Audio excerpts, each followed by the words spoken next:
Peer নিয়েও আসলে একটু কথা বলতে হবে। আচ্ছা, আসলে পিয়ার জিনিসটা কি আপনারা বোঝেন? পিয়ার জিনিসটা কি আমি একটু বুঝি, আমি অল্প করে বলি। আসলে দেখেন, পিয়ার হইলে আপনি আপনার সংসদীয় আসন, ধরা যাক সেইটা হচ্ছে বাংলাদেশ 123, 123 নাম্বার বাংলাদেশ সংসদীয় আসনের মধ্যে যে আপনি ভোটটা দিবেন, ভোটটা আপনার প্রার্থীর আসলে দিবেন না, আপনার দলরে দিবেন।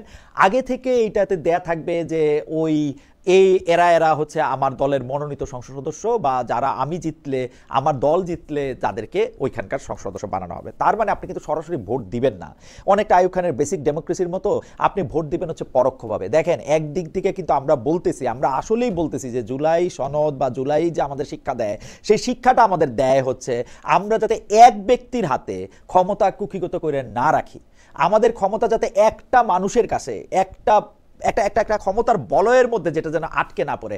অন্যদিকে এই পিআর পদ্ধতির নামে আমরা তার কাছেই আবার আসলে ক্ষমতা দিতে চাইতেছি, সে কারে কোন জায়গার এমপি মনে করবে বা না করবে তার উপরে। কেন, কিসের জন্য? একটা কিছুর জন্য। এখন জামাত ইসলামের এই কথা কইতে আমার আর ভাল লাগে না যে আসলে জামাত ইসলামী মনে করতেছে এমনিতে সে যত আসন পাবে তার চেয়ে বেশি আসন পাবে সে পিআর হইলে, মানে এমনিতে আসন পাবে সে ধরা যাক হচ্ছে 10টা, পিআর হইলে সে আসন পাবে হচ্ছে 27টা। এই একটা কারণ ছাড়া জামায়াতের মতো বুদ্ধিমান, কৌশলী এবং যুক্তিবাদী দলের পিআর চাওয়ার আর কোনো, অন্ততপক্ষে নিম্নকক্ষে পিআর চাওয়ার আর কোনো কারণ আমি আসলে দেখি না।